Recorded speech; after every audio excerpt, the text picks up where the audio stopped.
Всем привет и добро пожаловать на наидобрейший обзор. Сегодня поговорим о крутом учителе Онизуки, а именно об оригинальной манге 97 года и аниме-экранизации 99-го. Хоть существует еще 4 дорамы, полнометражный фильм, сайт-стори 2009, сиквел 2014 и спин-офф про Зауча, который начал выходить в прошлом году.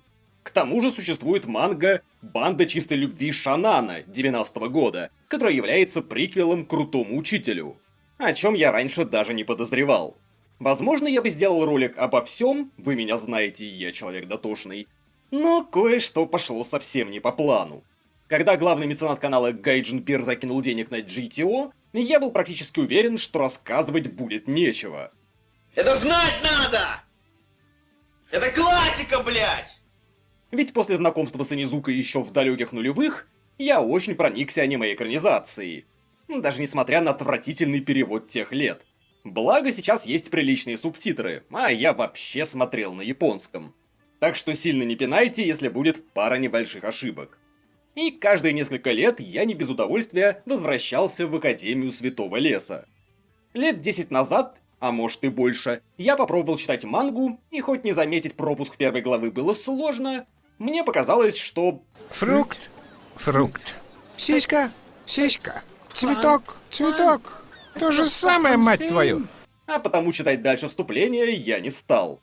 Не уверен, что я тогда вообще был в курсе, что экранизирована лишь половина манги. Ведь в аниме все относительно логично закруглилось.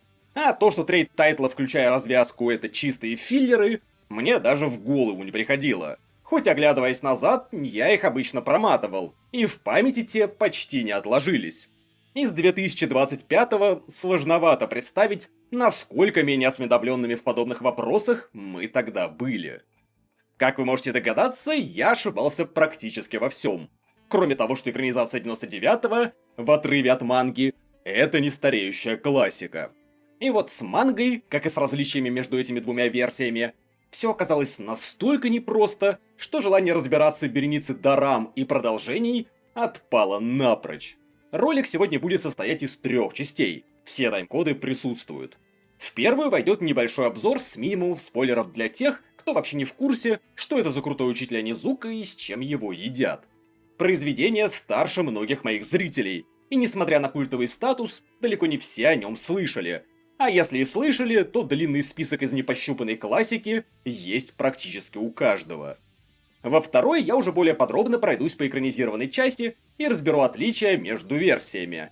Ведь на деле адаптаторы, напихав цензуры и филлеров, переиначили большую часть первоисточника, вырезав несколько заметных кусков. Но сказать, что манга однозначно лучше, я не могу. Это внешне одинаковые, но содержательно довольно разные произведения. В третьей же части будет плач Ярославны о том, как же душно было читать вторую половину манги. Я без шуток почти целый год собирался силами, чтобы ее добить, и в итоге начал все с самого начала. Но прежде чем мы приступим, не забудьте про лайки, прочую поддержку блогера на Бусти и опцию спонсорских обзоров вроде этого. К тому же, ради бога нашего Усопа, посмотрите прошлый обзор про хроники падения богов, а то YouTube ушел в запой и решил не рассылать его в фид и рекомендации. Для тех, кто совсем в танке, крутой учитель Онизука повествует о бывшем члене подростковой банды, который кое-как закончил третьесортный колледж. В свои 22 года он все еще является девственником, который, не найдя работу своей мечты, а кто его такого наймет, решает стать школьным учителем, чтобы всегда иметь шанс закадрить себе молоденькую жену. GTO — это комедия о том, как Онизука попадает в неприятности и попутно решает проблемы трудных подростков из доверенного ему класса. Аниме и первая половина манги — это наглядное пособие о том, как создать крутого Мэри Сью протагониста, который будет вызывать живой интерес и сопереживание у целевой аудитории, а не являться понтующейся пустышкой, как во многих тайтлах, которые я регулярно критикую. Уверен, для японских читателей все это ощущалось даже более ярко, ведь Онизука — это продукт своей эпохи. Банды байкеров Басузоку, одним из которых он являлся, были реальным феноменом в Японии с 70-х по 90-е, эдаким подростковым бунтом против жестких норм тогдашнего общества. Хоть к моменту выхода GTO эта тема уже сходила на нет. 90-е же в Японии называются потерянным десятилетием из-за лопнувшего тогда экономического пузыря, потери твердых жизненных ориентиров и, как следствие, роста подростковых самоубийств, что отражено в манге. Хоть обвинять в этом страшные тамагочи было куда приятнее. А еще, разумеется, вся эта тема со взрослыми, требующими фанатичной учебы ради поступления в лучшую школу и университет. Иначе вся жизнь будет загублена. Для Японии это крайне актуально. Многие темы сильно перекликаются, ведь у нас были свои 90-е с подростковыми бандами и школьным буллингом, как и капающие на мозги родители, требующие сразу после школы получить высшее образование. В этом все очарование Онизуки. Он свой до мозга костей.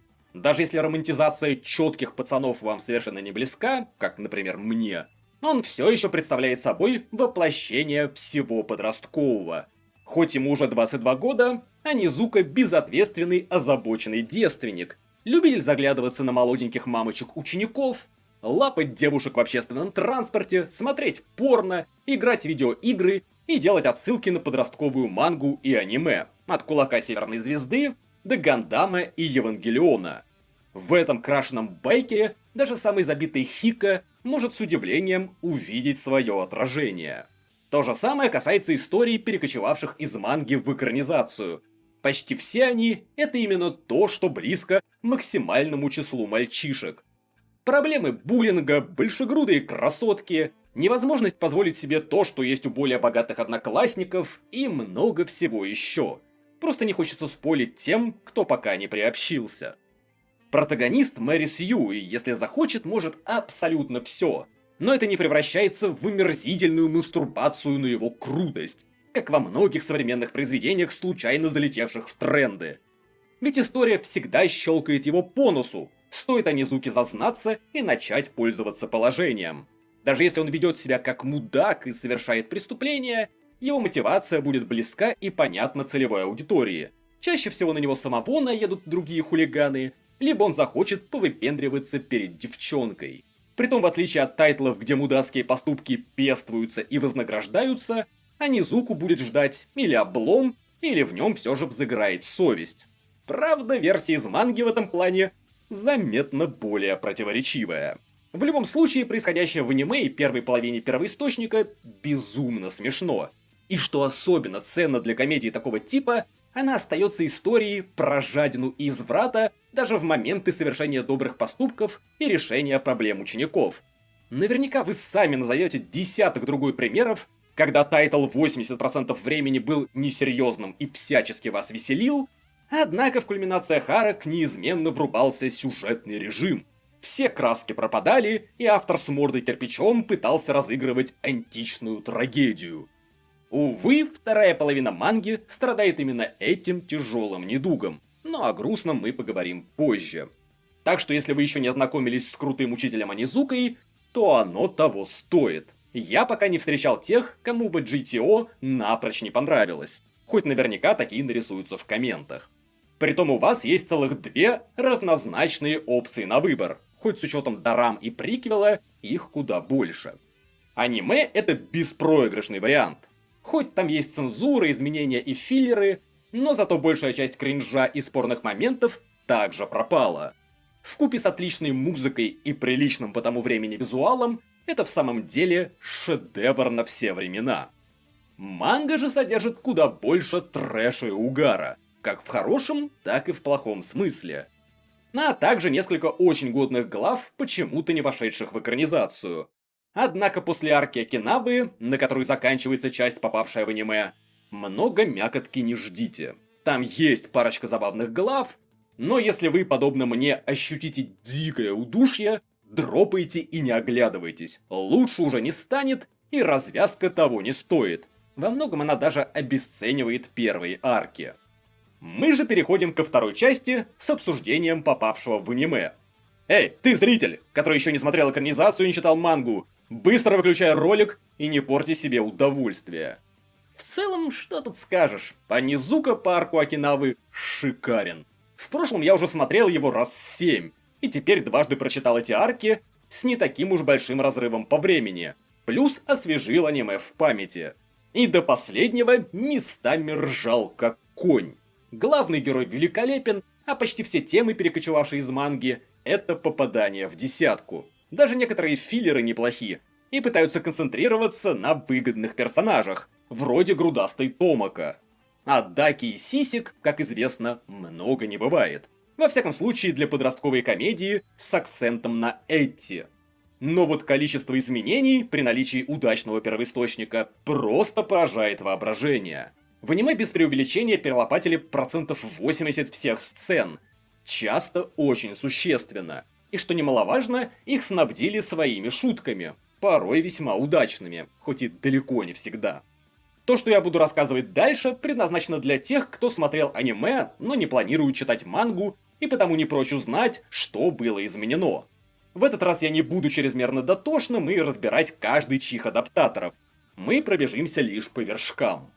Из первой главы в аниме перекочевал только эпизод с парочкой гопников, наехавших на Низуку, когда он заглядывал под юбки у эскалатора. И тот в крайне урезанном виде. В манге же он не просто за кадром отобрал их карманные деньги, а заставил купить себе кроссовки, после чего драпал от полиции. Там он еще не собирался стать учителем, а прозябал, не найдя приличную работу, и начал понтоваться перед школьницей, строя из себя богача.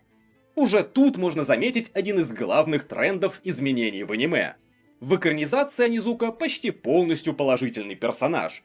Он сразу хочет стать учителем, а подобные эпизоды вроде откровенного грабежа пытаются подавать вскользь или сильно искажать. А вот Онизука из оригинала вполне мог угнать машину, чтобы впечатлить случайную девицу. Учителем же он решает стать, увидев, как та ускользает из его рук в объятия неказистого преподавателя средних лет, и хочет так же. Да, потом это все обрастет более благородными мотивами, но вначале их нет. Я полагаю, что эту главу вырезали, дабы меньше повторяться, ведь со второй они довольно схожие, а самоповторами манга грешит безбожно, что становится особо заметно в ее второй половине. Когда они пришли за коммунистами, я молчал, я не был коммунистом. Когда они пришли за евреями, я молчал, я не был евреем. Но когда на шестую кресту Зауча с крыши упал очередной ученик, за которым сиганул Онизука... Ну вы понимаете. В первой серии аниме Онизука нарядился в волка, и это как бы было шуточной отсылкой к тому, что все мужчины волки. В манге же это происходило уже после подставы от учеников. Девица повадилась ночевать у Онизуки, и он спал за дверью. Так что перец, что расстреливал учениц, надоумил Онизуку переодеться в страшное животное и заснять все на камеру, чтобы та потом боялась рассказать. Он, конечно, в манге передумывает, но уже подкрадываясь со скотчем, чтобы заклеить девушке рот. Да, в первоисточнике Онизука был в шаге от изнасилования и шантажа с записью процесса. Во второй серии он просто слышит, что пропустил тест и сразу бухает. В манге же именно тут он в первый раз прорывается силой до места проведения, раскидывая полицию. Подобные сцены будут в аниме, но их куда меньше. Опять же сокращали повторы и нарушения закона. Или сцена в автобусе. Онизука в манге не просто глазел, а сам собирался полапать молодую учительницу Азусу, у которой была дырка на жопе. Зауд же его банально опередил. Притом из аниме вырезали все сцены с продажным полицейским, который его покрывает, а сам торгует оружием, экзотическими животными и пользуется служебным положением по полной. В экранизации он появится только в арке с растратой денег, тогда как в манге мелькал раньше и даже имел сольную главу в жанре театр одного актера, которая во второй половине получила 2 унылых сиквела. А еще в экранизации отсутствует сексуальная медсестра Нанака. Позже появится ее аналог Нао, но это совершенно другой персонаж. В манге Азуса дружит с ней и постоянно общается. В экранизации же в подобных сценах ее неизменно заменяла директриса. В третьей серии Онизука слышит ночью шум, думает, что это призраки, и потому с прибором ночного видения застает парочку. А вот в манге он их увидел и намеренно полез заглядывать девице под юбку. После чего устремился в учительскую в поисках, чего бы там скоммуниздить. Хорошие поступки он также совершал. Почистил стену от надписи культистов и спас ботана. Но в манге он не такой положительный, как его представляли в аниме. К слову, всю ветку с культом из аниме вырезали. В манге же в нее вступила прошлая учительница класса 3-4, и из няши стала толстухой. Даже сцену с падением задрота переделали. В аниме Анизука споткнулся, и они оба упали вниз на кресту. А в оригинале он споткнулся, толкнул ботана, представил заголовки газет и метнулся, схватив его. Однако облажался, вывалился из тапок и сам навернулся вниз. По сути, версия из манги куда смешнее.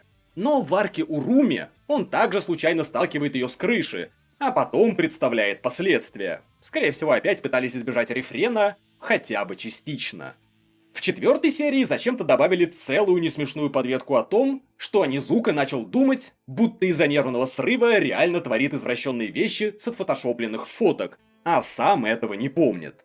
В 5-6 сериях, после второй попытки сигануть с крыши, Анизука выставляет себя клоуном, припершись в костюме обезьяны. Задрот показывает побои перед всей школой, фотошоп-мастер включает компрометирующую девицу запись, и в итоге мать с дочерью мирятся.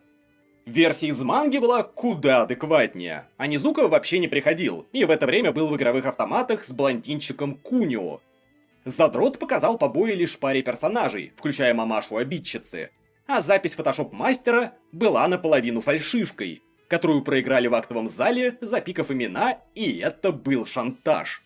Таким образом, мы имеем еще два вектора изменений в экранизации. Анизуку постоянно вставляли в сцены, где его не было. А в конце персонажи как-нибудь мирятся, даже если это отсутствовало в первоисточнике.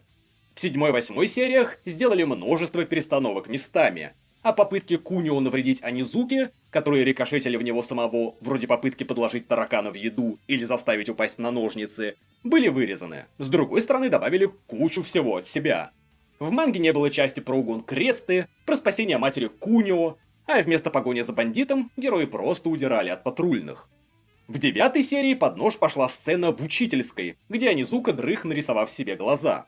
А прыжок с крыши с банджи заменили на пуск водной ракеты. Добавили про то, как физрук сначала хотел подраться, но увидел приемы карате и передумал. В манге же он сразу предлагал соревнования по плаванию. В первоисточнике просто были ставки, и Анизука внес на свою победу. Тогда как в аниме он предложил физруку поставить на кон, сколько каждый имеет в кошельке.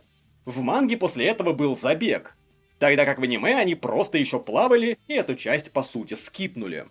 В манге сисястая Томока должна была послать Анизуке любовное письмо, а потом бы его засняли с ней в порванной одежде. Да, буквально как во 2 главе. Но она перепутала шкафчики и пришел физрук. Если вы едите за просмотром ролика, Немедленно прекратить. ведь попутно Анизука притащил медсестре Нанако для анализа огромный котях в коробке, вместо небольшого образца. Физрук, схвативший девиц и сломавший камеру, набросился на Анизуку, и тот использовал коробку как щит. Так что физрук весь измазался. В аниме подобный кринж и повтор заменили на подставу с украденным бельем, которое Томока сунула не в тот шкафчик. В 10-11 сериях с конкурсом красоты понадобавляли новых филлерных сцен. В основном с детской дружбой между Мияби и Томока. И сильно переделали финал. В манге Томоко играла с куклами и впечатлила всех экспрессивной подачей плохого сценария. В конце она вошла в роль и набросилась на прибывшего зауча. А в аниме вместо этого была импровизация с телефоном, и она как бы позвонила Мияби, косвенно поговорив с ней. То самое добавление примирения, которое в манге происходит много позже. В 12-15 сериях вырезали пару глав после конкурса красоты. В них зауч почти добился увольнения Анизуки, однако опять приставал в транспорте, был пойман и бежал, а это увидел Анизука, который отнесся с пониманием. Но зауч представил последствия, если тот его сдаст, потому попросил директрису отменить заседание по поводу увольнения. Не самые смешные, но и не самые плохие главы. В манге учителя обсуждали Анизуку в караоке, а не в школе. В первоисточнике они постоянно ходили в злачные места, вроде хост-клубов или стриптиза, заигрывая со школьницами, чего нет в экранизации. В манге Анизука конфликтовал с очкариком, когда распилил анатомическую модель напополам для костюма. В аниме он споткнулся о провод и заявил, что, вероятно, очкарик качал порно и невелика потеря. В манге очкарик бросился на Анизуку с ножом, который заменили на лампу. Это тоже один из паттернов. Вместо острых и опасных предметов, в таких сценах показывали что-то более безобидное. Во время подготовки к экзаменам все сцены переставили местами, а фрагмент из манги, где парни предложили Онизуке наушник, чтобы диктовать ответы, заменили на сцену, где он подслушал, как их отчитывал очкарик. Ведь одноклассницы доложили, что это они пытались выкрасть ответы ранее. В аниме не показали, как очкарик избил ученицу, когда в классе болтали о его поражении, и тот был отстранен на месяц. Вообще довольно странный эпизод. У той барабанная перепонка лопнула, а его просто отстранили, вместо увольнения или заявления в полицию. В сериях 16 по 19 многое посокращали. Не было выступления Онизуки в школе с песней. Отсутствовала подводка о том, что девушка-гений Уруми совершила магазинную кражу, и за ней гналась полиция. В аниме она просто забралась к Онизуке на мотоцикл. Пропала шутка про возбуждающие конфеты. Слегка переделали поход в раменную. И побег от якудза. В манге это было лучше сделано. Там Уруми просто заплакала, и Онизука повел ее успокаивать. А в конце забавно прятался в канализации. Потом она еще и патрульную машину раздолбала. Этого нет в экранизации. Заметно изменили фантазии Онизуки на тему последствий после падения Уруми. В манге он представлял, как его допрашивают, осуждают и в итоге вешают. Впрочем, версия из аниме тоже зачетная, со стилизацией под триллер на широком экране. К тому же убрали, как Онизука перед попыткой поцеловать труп разглядывал трусики Уруми. В манге Онизука подметал, стоя на крыше креста зауча. А в аниме шутку изменили, и тот начал сдавать задом при виде Онизуки, вписавшись в дерево. В экранизации бывшая учительница Уруми работала наставником Томака в ее агентстве. В оригинале они просто на нее натолкнулись. Добавили эпизод, где Онизука отвесил Уруми пощечину после этого. А взрыв в школе поставили перед объяснением прошлого между учительницей и Уруми. Так что вместо единой сцены продолжение перекочевало к ней в квартиру. Был вырезан эпизод, где Уруми запугивала 3 гяру, наехавших на нее выдуманным биологическим оружием. Но эти персонажи попали в филлер про медсестру. Заметно изменили развязку. В аниме на мотоцикле Онизука толкал целую речь о ее отношениях с учительницей. В манге же он почти сразу сказал, что хочет совершить двойное самоубийство. В аниме в крест у зауча, кроме парней, добавили Азусу. В финале в манге Онизука попросил других членов банды рассказать о жести, через которую им пришлось пройти. Вроде отца, убившего мать и заставившего помогать закапывать ее труп. Дескать, ни одной Уруми в жизни досталось, и люди как-то живут дальше. Так что посыл в аниме поменяли. В 20-й серии про любовное письмо вначале добавили великаншу. Та смотрит за перестрелкой на игрушечных пистолетах. Это бледная тень ночной зарубы в пейнтбол, которая была в манге позже. В сцене с обнаружением любовного письма не было Онизуки, его читали друзья Кунио. Изменили сцену наблюдения за девушкой, на которую тот подумал. Ее дизайн совершенно другой, и вид спорта с волейбола изменили на теннис. Ведь в вырезанных головах о подглядывании учителя английского из канализации она играла в теннис. В аниме не было воспоминаний, как эта девушка прикрыла Кунио зонтом, и он влюбился. В первоисточнике Онизука затирал про инфракрасную съемку камерой, которая якобы видит сквозь одежду. В аниме ему выдали наряд самурая, и он кричал в мегафон. Также в аниме опустили, как Онизука сделал на компьютере фото с этой девушкой, и нарезал, чтобы она говорила, как любит Кунио. Развязку полностью переделали. В манге Кунио пришел на свидание в кинотеатр, где вскрылось, что из-за проблем с чтением иероглифов в него влюблена страшная девочка с акульей пастью и тем же именем. А на экране был фильм «Челюсти». Хоть сама шутка и эта девушка будут позже использованы. В аниме главная красавица школы реально написала ему письмо. А Кунио подрался с ее бывшим парнем, решив, что тот к ней пристает. После чего она возобновила старые отношения, а блондин остался в пролете. Добавили, как после этого он увидел Онизуку со своей молодой матерью на лодке. И все последующее – это выдумка адаптаторов. В манге Кунио сам в процессе всех этих перипетий с письмами начал замечать, что великанша вызывает его интерес. В итоге версия первоисточника была приятнее в плане романтики и смешнее. В событиях 21 серии в манге была возрастная учительница, давшая комментарий об интересе мальчишек и ненависти девушек к Казусе. В аниме же вместо нее впихнули Анизуку, который вырвал последний волос у Зауча. Вырезали эпизод с медсестрой и добавили, как Казуса встречает Анизуку, а потом читает письма от учеников пансиона, где по версии аниме подрабатывала в старшей школе. И начался целый руд о том, как она уехала в тот пансион, а Анизука проник к ней в квартиру и нашел письма. На месте же дочь владельца дулась, ведь другая учительница променяла их на мужчину. В манге ничего подобного не происходило.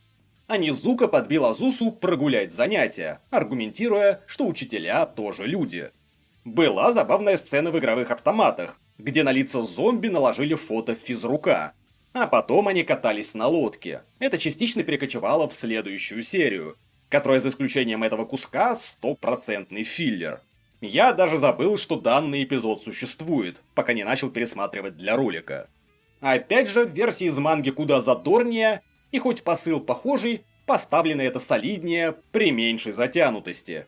А Низука, который, как оказалось, сам вот так порой смотрит в небо, лежа в лодке, когда ему хреново, лучше раскрывался как многогранный персонаж и любовный интерес для молодой учительницы. 23-я серия про письма несчастья тоже филлер, но в целом она забавная. 24-я про злоключение Зауча тоже выдумка адаптаторов. Притом в манге присутствовала очень неплохая глава о том, как его дома третируют собакен, да и все семейство тоже, которая почему-то не вошла в аниме. Сюда же, после его побега от полиции в костюме гориллы, вошел кусок из глав о том, как Анизука застукала его за очередным приставанием в транспорте, и он представлял разрушение его репутации. А также эта серия идейно основана на вырезанном позже побеге учителя английского по канализации.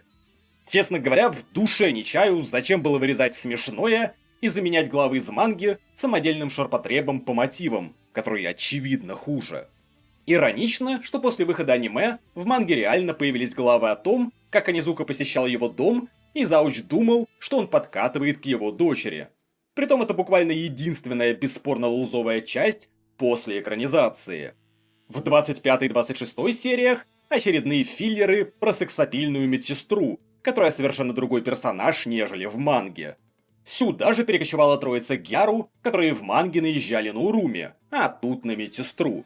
В целом вышло не так уж и плохо. 27-я снова филлер про Томака и ее участие в съемках, но были удачные шутки и серия зачетная. 28-я про продолжение с конкурсом айдолов была послабее в плане шутеек, но тоже не самое скверное нововведение. Притом, понаделав филлеров, экранизаторы почему-то забыли включить несколько глав в сайд-сторе. Одна в стиле театра одного актера про продажного копа, да и фиг мы с ней. А вот вторая была по-настоящему уморительной, про ученицу, которая решила, что из-за магии Анизука стал ее суженым. Потому вознамерилась его проклясть, для чего надо было сделать зелье из его лобковых волос и скормить Анизуке. Иногда я правда не понимаю внутренней логики адаптации, когда вырезают самый жир и заменяют своими посредственными потугами. В 29-й серии начался сюжет с подставой насчет сбора денег, и, пожалуй, в ней было больше всего ощутимых перемен. В аниме переделали сцену в бассейне, ведь в оригинале это происходило после ночного пейнтбола в школе, раз то исключили из аниме. Притом полностью проигнорировали всю ветку учителя математики, что подглядывал при помощи скрытой камеры в общественном транспорте. И именно этим его шантажировала троица во главе с Мияби. В манге этому уделено много времени, а в конце арки у него сольная глава. Впрочем, то был кринж и во многом повтор. В аниме же они просто имели его фото в женской одежде.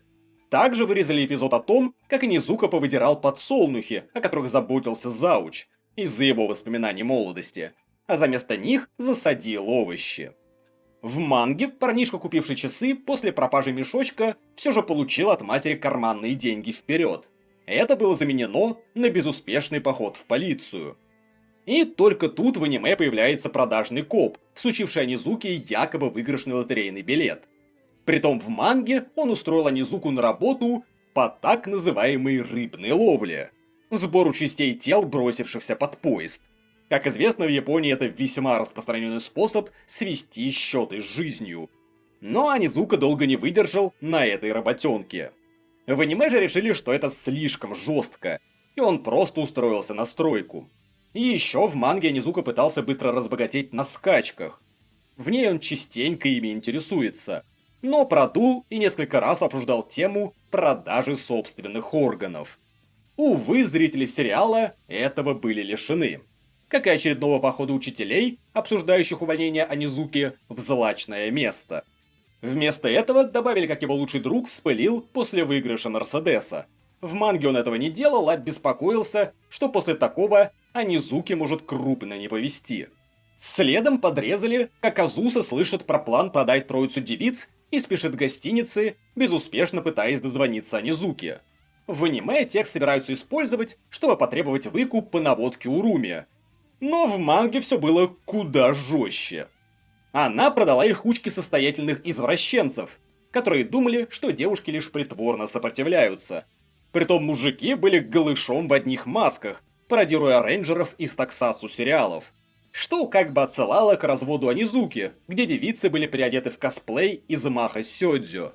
Так что версия из аниме даже близко не дотягивала по трэшу и угару до оригинала, где Онизука дал попробовать садистам своего же лекарства, использовав заготовленные игрушки на них.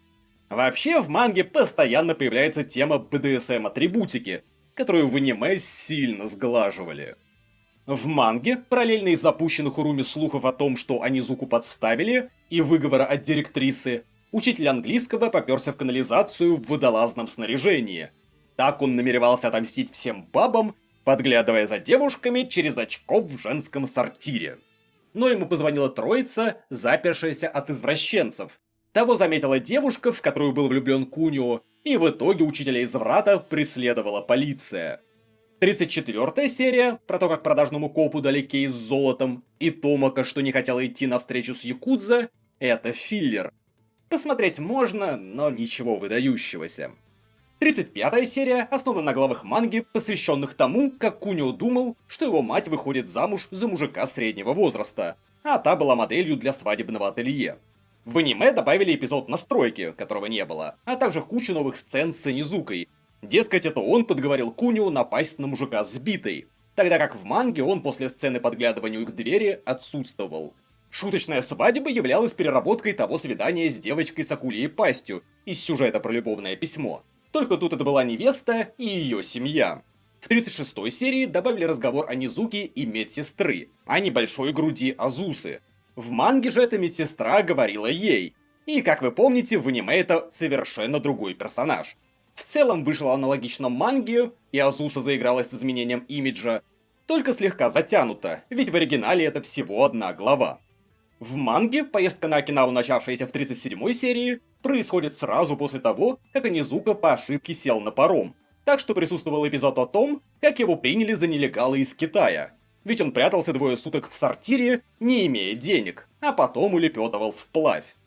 В итоге он взял зауча в заложники, воткнув ему карандаш в нос.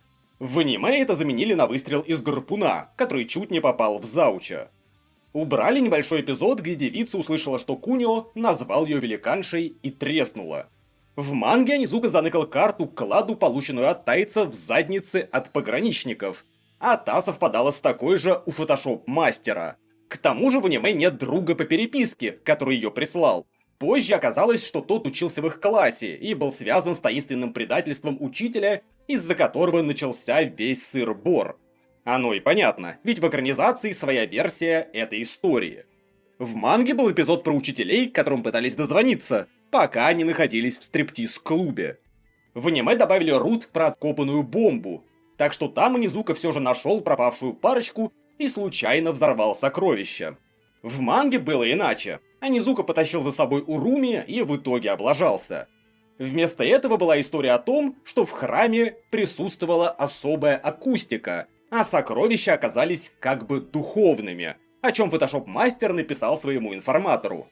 Парочку же застукали на берегу в Нижнем Белье ученики на лодке. 40-я серия очень сильно отличалась от манги и больше чем наполовину филлер или переработка. Вырезали то, как девица позволила задроту поспать в комнате вместо балкона. А про разбитую ей камеру Зауча, которую позаимствовала Низука, растянули на 2 сцены в начале и конце серии. Добавили эпизод на пляже и физрука в сцену про любовные магические побрякушки. Туда же поместили девочку с акульей пастью вместе с великаншей, хоть первую ранее вообще вырезали. В аниме-версии девушка, влюбленная задрота, подумала, что та ему призналась. Плюс добавили, как он ее увидел после ванной, что являлось аналогом того, как их застукали в манге на пляже. Часть про заучую девушку с подсолнухами происходила чуточку позже, а главное, ранее вырезали, как Низука эти подсолнухи вырвал. Впрочем, в манге у главы был дико душный сетап, чем в дальнейшем сильно начал грешить первоисточник, и версия из аниме смотрелась приятнее. В 41-ю серию тоже внесли массу перемен. Вместо стрёмных стариковских рож, что строила Низука, в аниме он ото всех потребовал идти в купальниках. В оригинале девица размахивала вполне себе опасными острыми штуками, но в аниме это опять заменили на простую палку. В манге в испытание на храбрость Кунио поставили вместе с девочкой с акульей пастью. В сериале этого, ясное дело, нет. А еще в манге Азуса до рассвета пыталась пугать, хоть все уже ушли, и Низука о ней забыл. 42 и 43 серии про умершую ученицу в прошлом, нападение с ножом, совершенное Мияби, и Анизуку, что взял вину на себя, это выдуманная развязка, ничего подобного в манге нет. Сами эпизоды весьма унылые, а я напрочь забыл, что они есть в сериале, и был уверен, что он заканчивается аркой Окинавы. И вот мы подошли к главам после окончания аниме. Я не знаю, почему произошла настолько резкая перемена, но все веселье как отрезало. Все по классике. Можно привести массу минусов, которые появились или стали более явными. И я это сделаю. Но «Крутой учитель Низука» — это комедия, притом абсурдная. И как только смех ставится на паузу, она схлопывается, словно карточный домик. Только не подумайте, что вторая сотня глав — это ужас и кровь из глаз на уровне последней арки Hunter x Hunter или, упаси боже, сердце дракона от Клеванского. Нет, происходящее просто плохо, скучно и местами напоминает второсортную дзюсей мангу вместо разудалого сёнэна из первой половины. В качестве аналога приведу бесконечные сиквелы к Терминатору, вроде Терминатора Генезис. Объективно не самый ужасный боевичок, и сценаристы очевидно старались написать что-то приемлемое, при условии пережевывания одного и того же. Но вы вряд ли получите от него даже то малое удовольствие, что он предлагает, если являетесь фанатом первых частей. Ощущение будет, словно вам плюют в душу, опошляя частичку светлых воспоминаний юности. За всю следующую арку из 15 глав я улыбнулся ровно 2 раза. Не заржал в голосину, мои уголки губ лишь чуть подернулись вверх. Словно я читал не GTO, а какую-нибудь сраную Коносубу, где тоже много кривляний и потугов тебя развеселить отсылками, коих стало на порядок больше, но 99% мимо. Главы про зауча и продажного копа страдали от одной и той же проблемы. Огромных сетапов, подводящих к шутке, которую ты уже и так знаешь. Крутой учитель Низука буквально превратился в того самого друга, что пересказывает анекдот за бородой, раздув его в 20 раз ненужными деталями, а ты вежливо слушаешь, не желая обидеть. Да, я понял. Шутка в том, что зауч очень много и обо всем жалуется. Не надо посвящать этому десятки, а возможно и сотни страниц с полотнами текста. Шутка от этого смешнее не станет. Новый антагонист словно не из этой манги. Слащавый болезненный кей-попер на скейтборде с невнятной предысторией — это хороший персонаж для сумерек. Что он тут забыл? Нет, если бы его история и характер были отлично прописаны, а остроты радовали, то почему бы и нет? Я человек широких взглядов. Но как же это уныло! Притом я был уверен, что это только завязка, и будет еще одна арка позже, но ничего подобного. Что там у него произошло в прошлом и почему он такой пиздострадалец, я так и не понял. Наверняка потому, что мне было, блять, неинтересно. Я на стену лез от скуки. Вроде бы была девица с бабочкой на бидонах, и хотя бы она должна была порадовать. Но нет. Ведь проклятые повторы, когда уже все персонажи твердят о Низуке, что это подстава, а он все равно ведется. Наверняка по задумке это должно быть смешно. И оно могло бы быть смешно, но, увы, это не так. Саму девушку также никак не раскрыли. Держи пару флешбеков о том, как ее изнасявкали. А потом будет еще одна школьница, которую тоже. Ведь нужно больше одного и того же. Упоротость со знаком минус и притянутость за уши, без качественных шуток и цепляющих персонажей, ощущались особо остро. Да-да, вас тут всех исключили из школы за одну сигаретку и покрашенные волосы. Охотно верю. Ведь 5 минут назад показали, как Мияби перекрасилась в голубой, и ее никто не отчислил. Манга все больше кренилась в сторону сюжета и драмы, потому что с комедией не завязывалась. Но это все не работает из-за абсурдного мира GTO. И еще тебя пытаются развлекать многократно возросшей концентрацией референсов, но хороша ложка к обеду. Когда это все удачно сочеталось с шутками, происходила синергия. А теперь магия перестала работать. А все решение проблемы свелось к тому, что Онизука победил 100 человек в армрестлинге, хоть красавчик думал, что у него не получится. И не произошло никаких сюжетных поворотов. А ведь раньше с каким-нибудь экзаменом или пропажей денег их было предостаточно. Следующая арка тоже мусор. В смысле, серьезно. Уруми опять слетела с катушек из-за того, что все узнали, что ее зачали через банк спермы. И повторно решила самоубиться.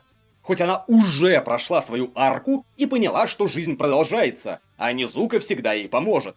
Нахера это повторять? И какой же нас ждет поворот? А Низука ее вновь спасет, и она передумает обратно. Хоть в этот раз не поменялось ничего. А вся ветка про то, как она запустила сайт с обратным отчетом и якобы компроматом на Мияби, которая тоже после своей арки все еще суперсущная сучара и будет такой до конца манги, это полный маразм. Ведь та тоже пытается покончить с собой, нажравшись таблеток, но ее откачивают. Попутно поиском Уруми шла попытка создать напряжение со взломом сайта, что смотрелось нелепо. А в конце, какая прелесть! Уруми вместо компромата поместила их детское фото втроем с Томоко. Но, постой, автор, Мияби чуть не убила себя. А весь план Уруми, насколько я могу судить, заключался в том, чтобы покончить с собой, а ее кровь была на руках подруги, и та всю жизнь ощущала вину. Что за надмозговый, а главное ни разу не смешной пиздец? Все, чем развлекают читателя, это опять спешащим заучем и полотнищами текста с его жалобами. Я за всю арку улыбнулся один единственный раз в самом ее начале. К счастью, следующая мини-история про зауча, который решил, что Низука достойный учитель, и поход того к нему в гости, реально очень смешная. Прям старый добрый GTO. В этих двух главах больше удачных шуток, чем в остальной сотне глав. Притом есть реально угарные, а не в стиле «ну, наверное, это было забавно». Главы про Мияби и влюбленного в нее парнишку, что ранее влип с пропавшими деньгами, были так-то неплохи, и их можно прочитать. Просто совсем не в стиле крутого учителя Онизуки. Происходящее подошло бы какой-нибудь дюсей манги средней паршивости. В арке про учителя Очкарика и похищение Азусы я опять улыбнулся аж дважды. Ну, это лучше, чем один раз в прошлый. Но ничего интересного эта арка не предлагает. Младшая сестра Азусы выглядела как перспективный персонаж, но ее на середине забыли и больше она себя не проявляла. Великое всепрощение, которое работало под соусом «какой с них спрос, у подростков только лобковые волосы начали расти», не особо налазила на очевидного психа, который устроил похищение, стрелял и был уверен, что убил Онизуку, а потом взял заложников, навесив на них бомбы. Формально это было в канве общей темы произведения, с ужасным детством, завышенными требованиями его отца и сравнением с более успешным братом. Но сам персонаж не вызывает каких-то симпатий. Вся вторая половина арки проходит полностью на серьезных щах, уже без попыток шутить. Вместо этого Deus Ex Machina в виде прибежавшего брата, который рассказывает, что в действительности они с отцом потеряли карьеры, не сообщив ему. Провал же на экзамене в университете был подстроен их конкурентами, о чем они тоже решили ему не говорить. А развязка, где очкарик прыгает с крыши, а Онизука за ним, это уже в который раз? Может, придумаешь что-то другое? Не, лучше побольше повторов. Ведь ровно как и после армрестлинга с Гопотой, Онизука объявляет, что тот должен ему за произошедшее кучу денег. Мол, это будет поводом жить и преодолевать себя. Пожалуй, только история про соседку, с которой он обсуждал свои проблемы в детстве, была неплохой деталью. Но весь шизоидный сюжет это спасти никак не могло. После чего началась финальная мега-арка с противостоянием сексапильной тетки Заучу, которая оказалась очередным надмозговым фуфлом. Поначалу во мне даже теплилась надежда, что манга оклемалась, ведь была пара забавных шуток про возвращение сына мафиози в школу и ученика первого года, стащившего гей-порно по приказу хулиганов. Правда, без попыток суицида опять не обошлось. В конце тот оказался крысой Куном и шпионом Звучихи. И из этого могла бы получиться интересная история. Увы, весь потенциал был слит в унитаз. Ведь тут во всей красе разрослась еще одна проблема, начавшаяся еще в арке с внучком директрисы. Теперь каждый второй ученик знает кунг-фу. Например, фотошоп-мастер. Ему же это очень подходит. И появляется целая организация боевых школопедов во главе с Заучихой. Так что держи арку про изнасилованную тайквандистку и ее приспешниц, которые избивают парней, прикрываясь своим слабым полом. Да, у нас теперь чисто боевая манга. Кому нужны эти шутки? Опять глава про полицейского в том же стиле. Впрочем, хотя бы одна смешная шутка там была. Еще на полшишечки забавный момент присутствовал в 4 главах про девушку, которая влюбилась в задрота, их поход на фестиваль и встречу там с заклятой подругой из младшей школы, которая пришла со статным красавчиком. Пожалуй, это было бы проходным филлером на бис, который можно прочитать, если бы окружающие его истории были интересны. «Чего еще хочет читатель для полного счастья?» – подумал автор. «Ну, конечно же, 2 дополнительных арок про Мияби. Хоть с ней уже было в той или иной степени 3 сюжета. В последний раз вокруг нее танцевал с бубном влюбленный парнишка. Но это не помогло. Вместо интересного развития событий, крыса-кун сливает информацию о том, что Анизука планирует фейковое похищение Мияби, дабы замирить ее семью, и натравливает на них спецназ. Анизука требует от ее отца покончить с собой, используя игрушечный пистолет. Как итог, семья решает воссоединиться ради этой асоциальной стервы. Опять была одна смешная шутка, а все легко разрешилось, ведь Анизука устроил захват заложников ради благой цели. Но на этом все не заканчивается, и Мияби еще разок решает покончить с собой, хоть она уже пыталась это сделать. Ведь крыса-кун раскопал историю о том, как ее изнасиловал учитель, о чем как бы знают вообще все. Каким образом это было главной интригой всего тайтла, непонятно. Только оказывается, что никто ее не насиловал. Малолетняя дура была влюблена в учителя и тупо его оболгала, когда тот представил свою невесту, распространив фейковые фотки с собой полуголой. А потом тот самый друг по переписке фотошоп-мастера пошел сбитый и избил ни в чем не повинного учителя, а невеста его бросила. Мияби же решила, что надо стать главной заводилой и испортить жизнь еще нескольким ни в чем не повинным учителям, дабы поддержать свою легенду. Так что всю историю класс 3-4 не имел никакого реального повода ненавидеть преподавателей, только у Руми имелся мотив. А когда все встали на сторону Анизуки, и можно было бы перестать, она продолжила подставлять других учеников, но ой как удобно, за 5 минут до этого появился тот самый учитель. Он поведал Анизуке, что знал о чувствах Мияби, но ничего с этим не сделал. Тоже подумывал самоубийца, и это он во всем виноват. Анизука его еще и отпиздил. Даже не сомневайтесь, учитель злодей, а Мияби надо простить. Мы все ее друзья. Она просто сломала жизнь куче народу на ровном месте, и лишь чудом никто не умер. План Заучихи тоже великолепный. Чтобы уволить Анизуку, она решила подстроить самоубийство ученицы. Уверен, совет попечителей, который назначил ее привести школу в порядок, был бы доволен. Частная академия, где ученики сигают с крыши, это очень прибыльный бизнес. Так что Анизука еще раз случайно толкает Мияби и прыгает за ней, а Зауч подгоняет к кресту, чтобы их спасти. Притом за пару глав до этого на кресту сиганула и еще одна ученица, и он повторно умолял страховую покрыть расходы. В 5-й раз это было так гомерически смешно, неудивительно, что автор повторил все в 6-й. Финальная арка — это чисто «сколько вы хотите использовать клише из мыльных опер?» Автор: да. Анизуки вдруг ставит диагноз, что еще одна травма головы, и он покойник.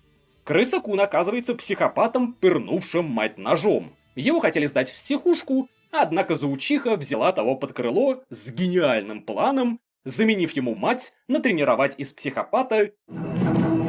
Киборг-убийца. Я даже не знаю, что в этом плане могло пойти не так. Тот облажался, начав орать на крыше, чтобы Мияби наконец прыгнула, и та исключила его из своей тайной организации. А псих, какая неожиданность, слетел с катушек, в одно рыло раскидал десяток ее тренированных миньонов и, прознав о болезни Анизуки, вознамерился его убить.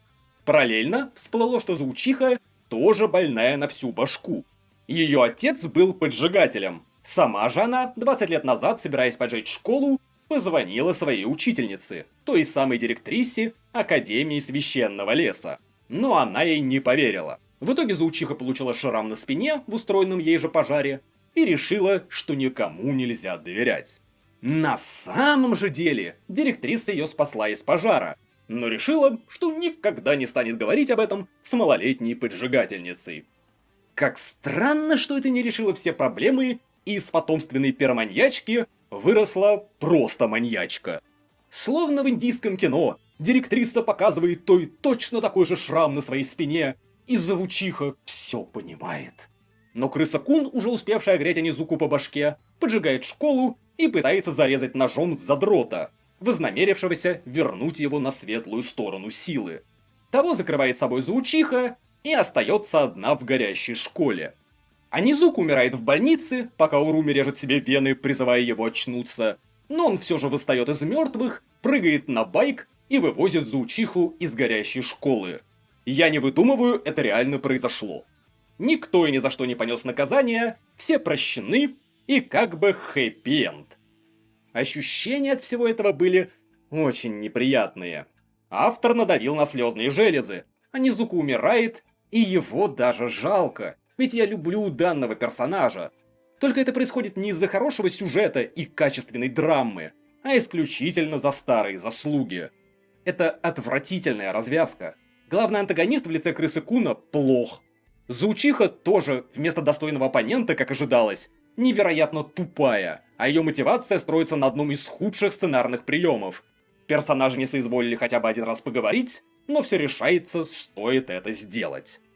Тематически все тоже мимо, и изначальные идеи произведения пошли по бороде. Про то, что это ни разу не смешно, и все, что может предложить манга целевой аудитории вроде меня, это пансушоты с медсестрами, я, пожалуй, промолчу. Кто знает, возможно, в продолжении автор на свежую голову выдал что-то достойное легендарного аниме и первой половины манги. Или приквел был по-настоящему хорош. Но лично мне это проверять не хочется.